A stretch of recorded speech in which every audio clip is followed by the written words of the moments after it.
Okay, this is Ritter with a deck tech for what appears to be my new favorite deck. This is It's Alive. It's a update of my Perp White Surprise deck that focus on Resurrection. It's a very loose update. I've been calling it an update. The reason I've been building so hard around Resurrection here is Travis Wu. He's a Magic the Gathering video maker, writer, player. He's very inspirational. He does a lot of good videos. He has a great outlook on life. And his decks are always just about going as big as you can go. You know, he'll say, why are you going to dink around with, little dudes when my one card is as powerful as your 4 or 5 little dudes? Well, the problem is you can't play your powerful cards if you're dead. Resurrection is a 9 cost, 3 threshold white card. When this hits the board, you should win the game. If you don't win the game, then why are you playing it in your deck? That's what we're doing here. We're going big. To get to the mid to late game here, we're running 4 Bottle Vitae. It gets us a health. It draws us a card, so it just basically replaces itself. It gains us a charge. 4 charges is a card, so each of these is another quarter of a card with our charge power. So basically, with this card, we're playing a 56 card deck because we immediately draw. It comes into play and it draws us a card. It's called a cantrip. It's just drawing through our deck. Charge bot. He's a troop, which you're going to see is important. He costs 1. You'll notice the Bottle Vitae costs 1. And he's a blocker, but he also gains us a charge. He himself is worth a quarter of a card just from his from gaining a charge. He's also a blocker. He gives us something to do early. Notice his 1 cost. Dwarven Turbine, just 1. It's good to untap our blockers, untap our artifact creatures for blocks. It's good with Hex Engine. It's good with Secret Lab.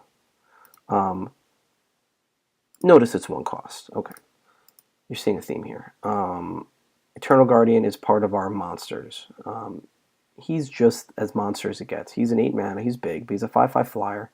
And then he prevents all damage that will be dealt to you and other troops you control. So he can die, but he'll stop everything else from taking damage. I would like to fit more of them in, but we're going to try out 1. Other one-ofs, the Bolt Paw. He's a sack outlet, so he'll help us sack dudes if we want to purposefully get them in the yard, but he's also a reverter. So if they're playing something, that negatively affects our guys and we want to undo it, it allows us to sack a troop, revert it. It's just a very good utility creature. Other one-ofs, we have one of His Majesty. When it comes to play, we get a Bold Heart, which I think is a 5/5, 5/6, and it makes our Majesty take no damage. It prevents all damage while the other guy's in play. Notices come into playability. Very good. Other things. 1 Sapper's Charge, 1 cost. I would maybe fit another 1 or 2 in here if I could figure out how. It does 2 damage to a champion or a troop. 1 cost, notice that. All the reasons to play the 1 cost are because of the heavy welding bot. He's a 4/5 for 6. When he comes into play, we can directly return an artifact from our graveyard to play if it costs 1 or less. So when he comes into play, let's say we, play him on turn 6, we can then immediately return a charge bot and get a charge, or we can return a Bottle Vitae. The next turn, draw a card, gain a life, get a charge. If we do that, let's say we have a Resurrection out. So instead of resurrecting the welding bot, or we can resurrect the welding bot, when we resurrect the welding bot, we can get a Vitae. Next turn, we can get the charge bot that we already killed off. It's very synergistic. It works very nicely together. The extinctions are just there to wipe. Now, I would love to take out the Inner Conflicts. Inner Conflict is completely at odds with the extinction. We either want to destroy the troops or we want to make them unable to attack and block. Doing both is useless, because if we Inner Conflict and then we later extinction, we just killed the guy that we most likely Inner Conflicted. The only exception would be indestructible guys like the Fist. This is a concession to the Fist. If there was such a thing as a sideboard, we'd have 4 of these in the sideboard just for Fist, and we wouldn't play any of these in the main deck. What I'm thinking about doing is putting in Sapper's Charges in place of the Inner Conflicts. I would love to do that, but with without a sideboard, we really don't have any options for that. For now, we're going to leave it. 4 Eternal Youths, they're good to go through our deck with the Secret Labs.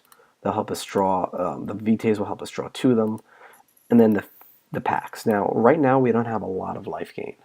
We have the 4 Vitaes, we have the Eternal Youths. Excuse me. It would be great if we could figure out a way to squeeze in some more life gain here. I don't think the Pact is pulling its weight. I feel like the Pacts could just become like, I don't know, maybe another Secret Lab, just go up to all 4. Maybe we put in another Sapphire's Charge or 2. Maybe we put in another stall artifact of some sort. But then I feel like we're not using, like, what's the point of us gaining the life if we don't have the Pact? Like, Pact and Eternal Youth are almost their own combo. Against a control deck, we're just going to burn our life total away because they're not going to try to kill us anyway. Like against a mill deck, well, what do we need the life for? This is basically just free health. Again, if there was a sideboard, this would be a sideboard package. We would bring 4 and 4 in. We would have 4 and 4 on the board. We could bring the 4 Eternal Youths against like an aggro deck. We can bring in the 4 packs against a control deck or a mill deck. We could bring in both if we feel like we can afford the time, like if we're just grinding out a match. Again, we don't have sideboards, so to pre-sideboard here is kind of silly, but this is what it looks like. It's very hard to do with a 60-card deck. I think I talked about just about everything in here. 2 Axe Engines, they're good. They help us ramp to our big spells. And that's about it. I went with 11-13 split. The reason is we want to hit the white for the triple white on the Resurrection, and we would like to get off the Eternal Youth before they drop an Emberspire Witch, which happens all the time. That's the one card that really hurts us. I hate it. It makes us not be able to gain life. Very irritating. So we want to get that off as fast as possible. Pact of Pain is probably going to be a mid to late game card. Extinction we don't want to do until turn 4 probably. What we can't do until turn 4, so the 2-perp isn't as big of a deal. But we would like to possibly drop our Inner Conflicts on turn 2, so we want a white. We want to drop this on turn 3, so we want double white. The split could be different. For now, I think it's okay. This is slightly different than what you're going to see in the videos. This is a recently updated list. In the videos, you're going to see a version that has 1 more Inner Conflict and no Sapphire's Charge. I'm going to say how I would love, just rearrange this stuff. I'm going to say how I would love to have a Sapphire's Charge at some point, and we're putting it in. So if you see more updated videos, you might see the Sapphire's Charge come around. And there's also 1 extra heavy welding bot, and we drop down 1 Hex Engine so we can get to a straight 60 cards. I felt silly running 61 when I'm trying to dig my way sometimes to an Eternal Youth. We're just 1 card over. You want to be at the minimum here. Okay, I hope you enjoy the games, and there'll be more coming to you soon. Check them out.